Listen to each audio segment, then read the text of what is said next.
আজকে যাদের মায়ের বুক খালি হয়েছে, আমি সেই মা বোনদেরকে বলবো, আপনার গর্বিত মা, গর্বিত পিতা, আপনার ছেলে দেশের জন্য, মানুষের জন্য জুলুমের বিরুদ্ধে রক্ত দিয়েছে, জীবন দিয়েছে। তারা বিনা হিসাবে জান্নাতে যাবে। তাদের রুহের মাগফিরাত কামনা করার প্রয়োজন হয় না। তাদেরকে স্মরণ করছি, তাদের আদর্শের পথে যেন আমরা চলতে পারি। ইসলামী দল এবং দেশপ্রেমিক দলের টক্ক হয়েছে। ইতিমধ্যে আপনারা শুনেছেন, আমরা আগামীতে নির্বাচনে সব জায়গায় একটা বাক্স দেব। যেখানে জামাত ইসলাম দেবে সেখানে ইসলামী আন্দোলন দেবে না, যেখানে ইসলামী আন্দোলন দেবে সেখানে জামাত ইসলাম দেবে না, যেখানে এনসিপি দেবে সেখানে আমরা দেব না, যেখানে গণ অধিকার দেবে আমরা সেখানে দেব না। এভাবে শহীদ পরিবারের সদস্যবৃন্দ, আহত ভাইরা এবং আহত পরিবারের সদস্যবৃন্দ, সাংবাদিক বন্ধুগণ, আজকে জামাত ইসলামীকে ধন্যবাদ জানাই। একটা ঐতিহাসিক কাজ তারা করেছেন।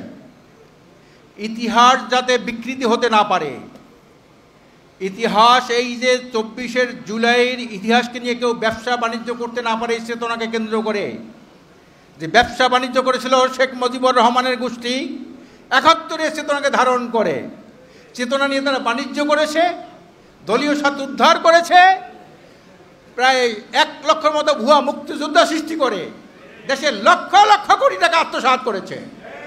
এমনকি মুক্তিযোদ্ধা যে মন্ত্রী ছিল, বিষয়ক মন্ত্রী, সে একজন ভুয়া মুক্তিযোদ্ধা। এই বাণিজ্যকে করতে না পারে।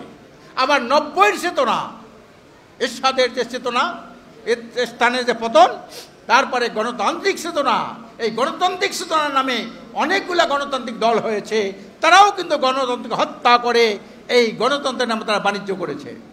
আবার 24-এর এই জুলাই আগস্টে যে একটা বিপ্লব হয়েছে, সেই বিপ্লবে যারা জীবন দিয়েছে, আহত হয়েছে, মায়ের বুক খালি হয়েছে, তাদের নিয়ে আবার কিন্তু একটা বাণিজ্য শুরু হয়েছে। ইতির মধ্যে প্রায় 80টা, এই চেতনার নামে প্রায় 80টার মতো সংগঠন হয়েছে। এই চেতনাধারীরা ইতির মধ্যে অনেক জায়গায় লুট করা শুরু করেছে, চাঁদাবাজি শুরু করেছে। আমরা তীব্র নিন্দা জানাই।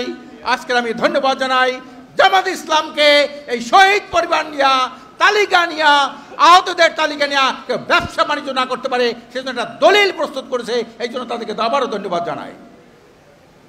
প্রিয় ভাইরা আমার, শহীদ ভাইদের প্রতি স্মরণ করছি, তাদের জন্য মাগফিরাত কামনা করা লাগে না। শহীদরা কিন্তু বিনা হিসেবে জান্নাত। আজকের যাদের মায়ের বুক খালি হয়েছে, আমি সেই মা বোনদেরকে বলবো, আপনার গর্বিত মা, গর্বিত পিতা, আপনার ছেলে দেশের জন্য, মানুষের জন্য জুলুমের বিরুদ্ধে রক্ত দিয়েছে, জীবন দিয়েছে। তারা বিনা হিসাবে জান্নাতে যাবে। তাদের রুহের মাগফিরাত কামনা করার প্রয়োজন হয় না। তাদেরকে স্মরণ করছি, তাদের আদর্শের পথে যেন আমরা চলতে পারি। আজকের একটা আলোচনা সভা 24 জুলাই, প্রত্যাশা প্রাপ্তি করণীয়।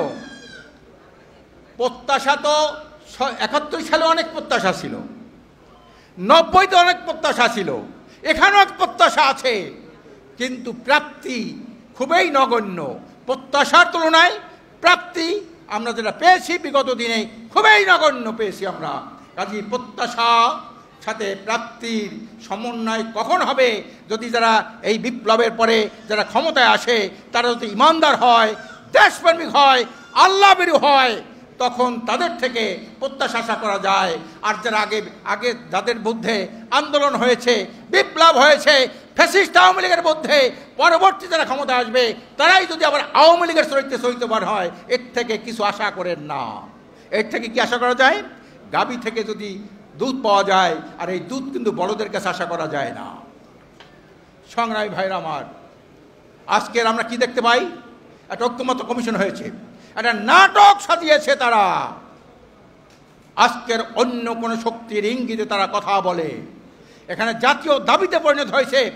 আমরা 53 বছর পর্যন্ত যে নির্বাচন ব্যবস্থা দেখেছি, ফ্যাসিস্ট সৃষ্টি হয়েছে, দুর্নীতিবাদ সৃষ্টি হয়েছে, সেই নির্বাচন ব্যবস্থাকে পরিবর্তন করে পিয়ার পদ্ধতির মাধ্যমে একটা জাতীয় জাগরণ রয়েছে, জাতীয় দাবিতে পরিণত হয়েছে পিয়ার পদ্ধতি। সারা পৃথিবীর মধ্যে 91টা দেশে পিয়ার পদ্ধতির নির্বাচন আছে। কিন্তু আজকের বড় বড় দল, আওয়ামী লীগের মধ্যে যারা ফ্যাসিস্ট ছিল, একটা কথা বলতে চাই, দেশের রাজনীতি শুরু হয়েছিল কি দিয়া? ঐতিহ্য সূত্রে পেয়েছি। শেখ মুজিব বলেছিল সবাই পায় সোনার খনি, আমি পেয়েছি চোরের খনি। এটা দিয়ে কিন্তু রাজনীতি শুরু। 73 সালে এই শেখ মুজিব ভোট চুরি করেছিল। 77 সালে আরেকজন বড় মুক্তিযোদ্ধা এই ভোট চুরিকে পরিপূর্ণ দান করেছিলেন। 98% ভোট উনি কাজ করেছিলেন। তখন রাস্তাঘাট ছিল না। 98% ভোট কেমনে কাস্ট হয়? কিন্তু ভোট চুরি, টাকা চুরি, এ হলো ক্ষমতা। এইটা কিন্তু আমরা ঐতিহ্য সূত্রে পেয়েছি। কি বলেন, ঠিক না? শেখ মুজিব করছে ভোট চুরি, তার মেয়ে করছে ভোট ডাকাতি।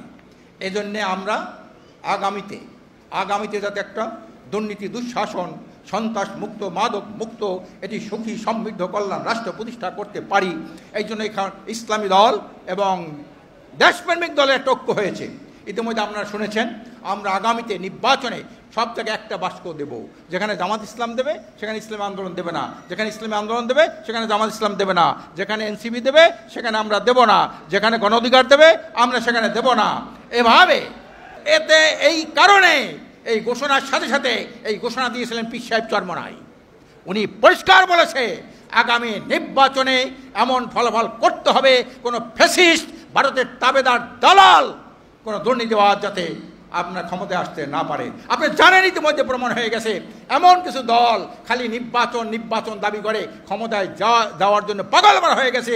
তাদের কিন্তু দলের মধ্যে আপনার চাঁদাবাজ ছাড়া কোনো কর্মী পাওয়া যায় না, দুর্নীতিবাজ ছাড়া কোনো নেতা পাওয়া যায় না। এই চাঁদাবাজ, দুর্নীতিবাজ, সন্ত্রাসীরা আগামীতে ক্ষমতায় আসতে না পারে। এই জন্য আমরা দেশপ্রেমিক ইসলাম এবং ইসলামী দলগুলির মধ্যে একটা অটুট আমরা ঐক্য করার আমরা প্রত্যয় ব্যক্ত করছি। আপনারা প্রস্তুত থাকবেন। আর পিয়ার পদ্ধতি যদি নির্বাচন হয়ে যায়, আল্লাহর রহমতে বিনা পয়সায় এমপি হওয়ার একটা সুবর্ণ সুযোগ। সারা জীবন এত যোগ্য লোক, ভালো লোক, সৎ লোক টাকা পয়সার কারণে সে নির্বাচন করতে পারে না। আগামী যদি পিয়ার পদ্ধতির নির্বাচন হয়, আল্লাহর রহমতে এই যোগ্য লোকগুলিকে আমরা পার্লামেন্ট পাঠাবো।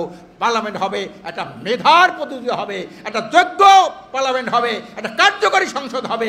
কাজে এই জন্যে আজকে যারা আমরা এখানে বসা আছি, বিভিন্ন দলের নেতৃবৃন্দ, বিভিন্ন সাংবাদিক ভাইরা, আমরা আশা করি আগামীতে দেশপ্রেমিক সাংবাদিকদের আমি বলবো, সাংবাদিক দুই রকমের, একটা হলো ফ্যাসিস্টদের সহযোগী সাংবাদিক, আর একটা দেশপ্রেমিক সাংবাদিক।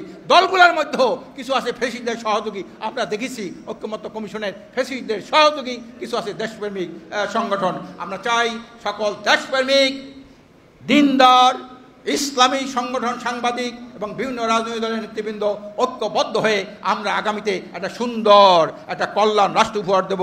তাহলেই কিন্তু শহীদদের আত্মা শান্তি পাবে। এই চেতনা বাস্তবায়ন হলে আমরা একটা সুখী সমৃদ্ধ কল্যাণ রাষ্ট্র প্রতিষ্ঠা করতে পারবো। অমা তৌফিকি ইল্লা বিল্লাহ।